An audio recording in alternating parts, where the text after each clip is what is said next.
Yo, what's going on, guys? Crispy Flakes here, and today we are repicking the 2009 star-studded and bust-studded, is that a word? NBA draft.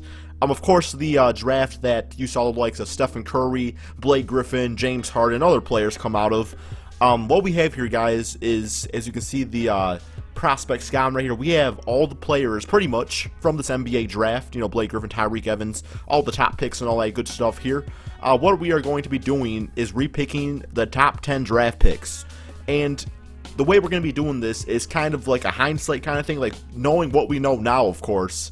Which, of course, you don't know that at the time, which is why the Memphis Grizzlies took Hasheem Thabeet at number 2. And why the T-Wolves took 2 point guards that was not named Stephen Curry ahead of Stephen Curry with back-to-back picks. So, here we go. Let's go ahead and start this NBA draft. Like I said, we'll be controlling the first top 10 draft picks out here.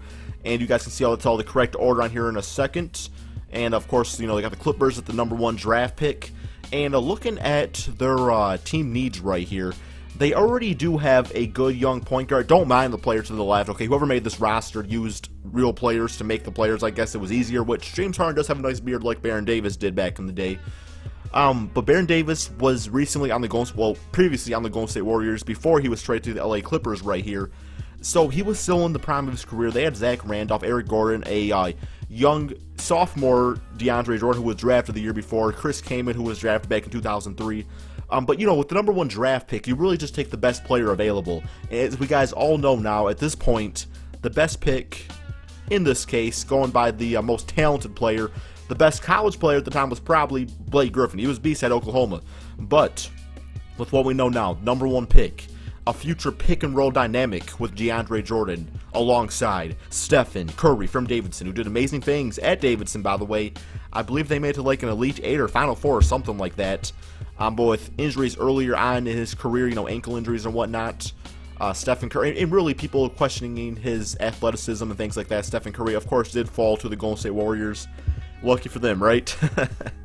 So they actually got him as a 74 overall, which is not really all that. Well, I guess it's 2K, so it's different. You know, and it's his rookie season, so yeah, don't really know nothing about him yet. Number 2, Memphis Grizzlies, who at this pick took Hasheem Thabeet. Now, this is an interesting thing to look at here because it comes down to the discussion who's a better player, James Harden or Blake Griffin. Looking at the team needs, they have Mike Conley, a point guard from Ohio State. So they didn't really need nothing right there. They had Marc Gasol, who wasn't a good player at the time. He was still a prospect out there, traded from the LA Lakers for the rights from Paul Gasol. And of Eddie Jones, they had Rudy Gay, a good young small forward, OJ Mayo, a shooting guard from USC. As you guys can look to the right, their team needs, they have 8 point guards, but they have 0 power forwards. So while James Harden is a good player, they did have a guy in OJ Mayo. With what we know now, we all know that James Harden, of course, is light years ahead of him as far as talent. But looking at this team, I think the best fit would probably be, in my opinion, you guys can argue with me if you'd like, from Oklahoma, 6'10", Blake Griffin, going to the Memphis Grizzlies. I think that's a very, very fair statement right there. You know, it would be kind of interesting if he went to the Thunder, because can you guys imagine a team of Kevin Durant, Russell Westbrook, and Blake Griffin? Like, that would have been pretty fun to watch. And, of course, they would have never got Serge Ibaka, so they would never had to get rid of Blake Griffin and free up cap space for Serge Ibaka, because he would never even had him. So, actually, probably would have worked out and probably would have built a deadly dynasty and a big 3 going forward, assuming they would have all worked out chemistry-wise. Now we have number 3 pick, OKC Thunder. And I'm going to be quite honest, guys. Looking at the team needs right here, they have Kevin Durant, Russell Westbrook, and other guys. You know, Jeff Green was pretty solid back in the day. And I'm thinking they definitely do need a shooting guard. At this point, I don't think much changes here with the 3rd pick in the 2009 NBA draft. The OKC Thunder would take James Harden once again. And in this case, hopefully not. Really, the scenario they need is not getting rid of him to keep Serge Ibaka. Nothing against Serge Ibaka's game, but James Harden is definitely a great player, and I think they should regret that decision. Although, can you guys imagine James Harden and Russell Westbrook now in the backcourt? Kevin Durant would get 0 shots a game, and I think there would actually be a lot of tension there regardless between the 2 dominant guards within their own right. Now we have the number 4 Sacramento Kings, who at this point took Tyreke Evans from Memphis with that 4th pick. Looking at their team needs, they need everything. And what we know, looking at what we know now, I'm thinking the best fit in this situation, this scenario, would be a player that actually turned out to be what they were hoping Tyreke Evans would have been. And that is DeMar DeRozan, a guy that can't shoot all that great, but he's going to play defense, he's going to cut to the basket, and be a playmaker out there. So I'm thinking with this pick, the best position available and the best player available will be DeMar DeRozan right here. From, where'd he go? Oh, he went to USC, yeah, that's correct. Originally actually drafted by the Toronto Raptors. Good player if you ask me, but yeah. Now we got back-to-back, man. We got back-to-back. And this situation, looking back at it, I know my Pistons drafted Darko, and that was a big screw up. But to draft 2 point guards, not have either one be Stephen Curry, although what we know now, of course. But of course, looking at their team needs, they have Al Jefferson, good big man back in the day. He's still really good on the Charlotte Hornets. Yeah, that's them now. Mike Miller, good shooting guard. Definitely a great 3-point shooter throughout his career. Mike James was their point guard at the time, so no doubt they needed a point guard. Randy Foye, solid shooting guard. Wally Serviak, who I was a big fan of back in the day.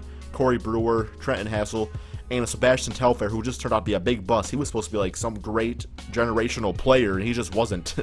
But I'm thinking, they still need a point guard, so we want to look at the best point guards available. Now, that's where the argument gets good. You got Ricky Rubio, who, I got nothing against him. He's a good playmaker out there, but you just look back at it, and he's just not Stephen Curry, which is why people say, well, kind of hate on him, but I still think he's a pretty good player. But I'm really thinking there's 2 good point guards left here or 3 good point guards left in Ricky Rubio, Drew Holiday, and also Jeff Teague. So, looking at those 3, I'm thinking, sparring injuries and whatnot, the best route would be Drew Holiday going on the Timberwolves, since they're looking for a point guard at this time. So, yeah, Ricky Rubio sure could have gone there also, as long as it's not Johnny Flynn, right? What happened to that guy? Which, I think he went to Syracuse. I was actually a fan of his when he first started in the NBA, but I think injuries and stuff like that happened, so it didn't really work out that great. So they have a point guard. Now, I'm going to make a stand here as the general manager of the team and say, we don't need another point guard. We already drafted one. Why would we draft another, So looking at what's left here, Tyreke Evans, he's still a good player. I think a Tyreke Evans, Drew Holiday, which is actually, wow, that's actually the background of the Pelicans, isn't it? Or at least sometimes. But also, you will have down here, somewhere, if I can find them, wow, pretty far down this list. Yeah, maybe I don't want anybody down. I think maybe I passed them, okay? I probably passed them. What do we got? Okay, DeMarre Carroll, yes, that's who I was looking for. DeMarre Carroll was part of this draft. A good defensive small forward. So, Tyreke Evans, DeMarre Carroll, DeMarre Carroll was really good on the Hawks. Didn't do great on the Raptors, but still not a bad player.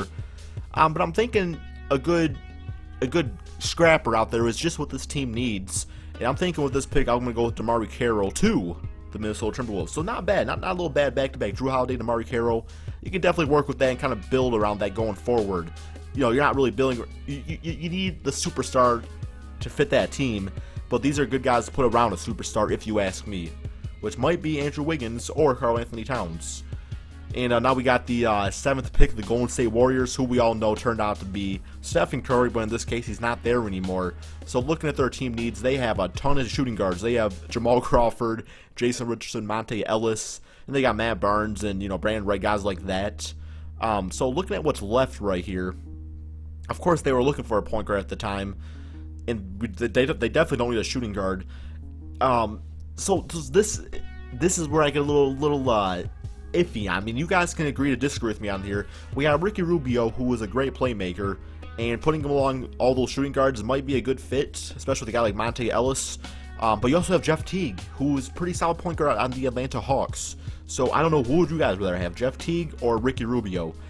For argument's sake, in saying that we really need a playmaker, I think I'm going to go Ricky Rubio with this pick right here. But it could very well be Jeff Teague, and I would be happy with that also, just based off on on this team at the time, So, yeah, it's a little gray area right there. You guys feel free to disagree with me on that, because I'd probably disagree with myself. Now we have the number 8 pick, the New York Knicks. Looking at their team needs, they have 2 very good point guards in Stephon Marbury. Not Stephen Curry, Stephon Marbury. You all have some Marburys back in the day, them like $15 basketball shoes. Those are pretty clutch. And Steve Francis. You got Larry Hughes, Al Harrington, David Lee, who was solid on the Knicks back in the day, Quentin Richardson, and Nate Robinson. And I actually think they get Jamal Crawford at some point. But look at this team right here. You know, they have 2 good shooting guards. And looking at what's left, I'm thinking the best player to go in this situation would probably be Tyreke Evans. You know, I think a Stephon Marbury, Tyreke Evans backcourt would have been pretty nice, or even put Tyreke at the small forward position.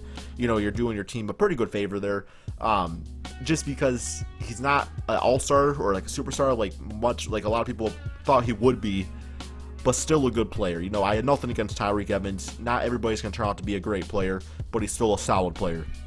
Now we have number 9 Toronto Raptors, who of course took DeMar DeRozan at this pick. Looking at the team needs, they have Chris Bosh, Jose Calderon, Bargiani, Chris Humphries. Now, Jose Calderon actually was a really good point guard on this team. He had like a 10-to-1 assist to turnover ratio, which is very, very good, maybe even better than that. Bargiani, of course, turned out to be a bust, but you know, it is what it is, right? And I actually think that trade is why the Raptors have a pretty good pick now, the number 9 pick in this draft, 2016, I think. Don't quote me on that. I could be completely wrong. But let's go ahead to choose prospect. Looking at what's left, like I said, they got a pretty good big guy in, a really good big guy in Chris Bosh. And Jose Calderon, good player, but wanted a different point guard of the future. You know, maybe they want to go in a different direction. So I'm thinking at this point, probably the best way to go, James Johnson is actually on their team now. Earl Clark, solid, but definitely better players on top here. And Gerald Henderson, solid player also. I think he's on the Trailblazers now. But, yeah, it's like, do you take a shooting guard in Gerald Henderson, who is the best shooting guard left available? Terrence Williams, he was supposed to be a beast too. Or do you go with the best point guard? Because there's better point guards out here. And I'm thinking the way to go is maybe draft a guy who could be the potential point guard of the future. Of course, they end up with Kyle Lowry later on. But let's go with Jeff Teague at this pick to the Toronto Raptors. I think that's a solid pick right there. Like I said, though, it also could have been Gerald Henderson. I think that also would have been not a great draft pick because it's not DeMar DeRozan, but when all the superstars in hindsight are being drafted now, you know, there's not much you can do at that point. Now we have the last pick that we'll be doing here, and that is the Milwaukee Bucks. Looking at their team needs, they have number 1 pick Andrew Bogut, Charlie B, and not a lot of anything else. So we're going to go ahead with this last pick here, and I'm thinking not a lot changes here. With this pick, we are going to take Brandon Jennings, who ended up getting traded to my Detroit Pistons, but still, he had like a pretty good rookie season, dropped like 50 points one game. Anyway, hope you guys all enjoyed this video. Let me know what you guys think about this draft. Give me your draft selections or draft predictions in the comment section below. Thank you all so much for watching, and peace out, my friends.